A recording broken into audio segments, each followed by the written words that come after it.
Sophie, and my group and I chose to do Alzheimer's disease for this week. There are many symptoms for Alzheimer's that can affect the individual cognitively, behaviorally. It can affect their mood and psychologically.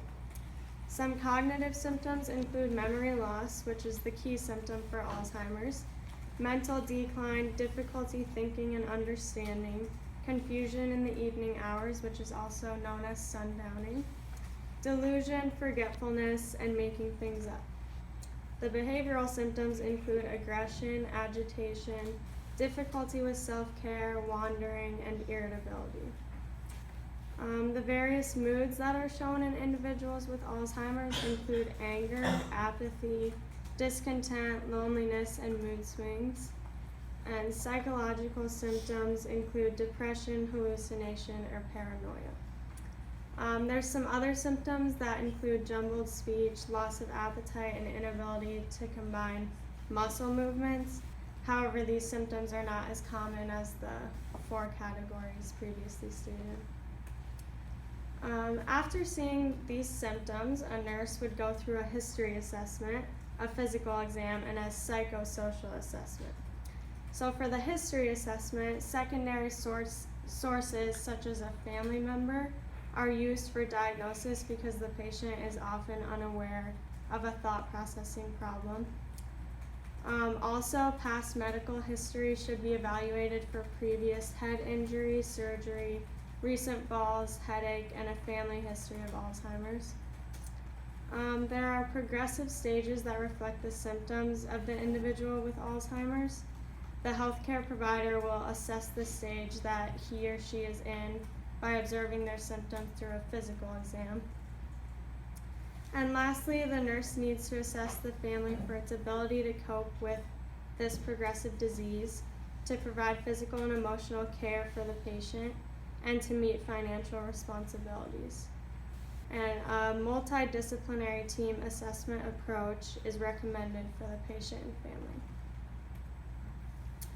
After noting the symptoms and carrying out the assessments, the nurse can come to conclude the disease to be Alzheimer's, which is a degenerative disorder of the brain that is manifested by dementia and progressive physiological impairment.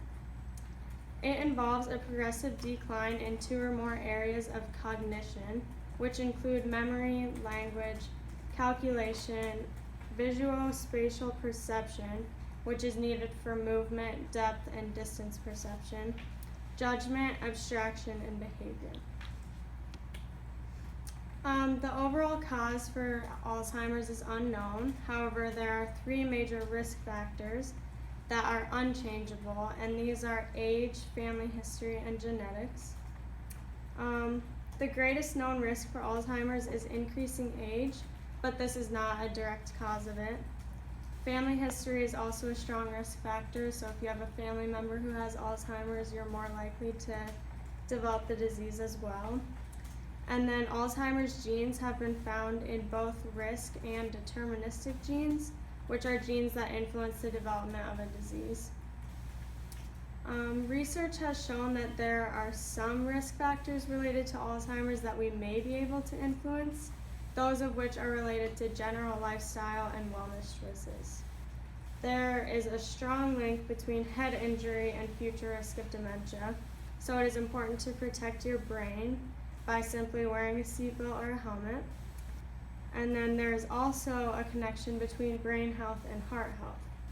Heart diseases, diabetes, stroke, high blood pressure, and high cholesterol all have the potential of leading to Alzheimer's. Lastly, overall healthy aging could prevent Alzheimer's or even reduce the risk of developing the disease. And one interesting thing that I found about this disease is that patients with Down syndrome have a very high chance of developing Alzheimer's if they live long enough. So I just thought that was interesting. After diagnosing the individual with Alzheimer's, the nurse will begin to start a treatment plan. No cure exists for Alzheimer's disease, but medications such as cognition-enhancing medications and management strategies may temporarily improve symptoms. Creating a safe and supportive environment is also a part of this treatment plan. This could include establishing and strengthening routine habits and minimizing memory demanding tasks. If an individual is diagnosed with Alzheimer's, their average time from onset of symptoms to death is 8 to 10 years, and the life expectancy is reduced 30 to 60%. And for the follow-up process, it is important to make sure the caregiver understands all medications, including the dosage, route, action, and adverse effects. It is also important to make sure the caregiver knows that there should be supervision over outdoor activities, cooking, and bathing of the patient. And then some safety precautions that the caregiver should be aware of are to lock the doors and windows and lock up medications and toxic chemicals. And in most cases, it's a good idea for Alzheimer's patients to wear commercially made products that trigger an alarm if the patient wanders out of safe territory, and those are often known as wander guards.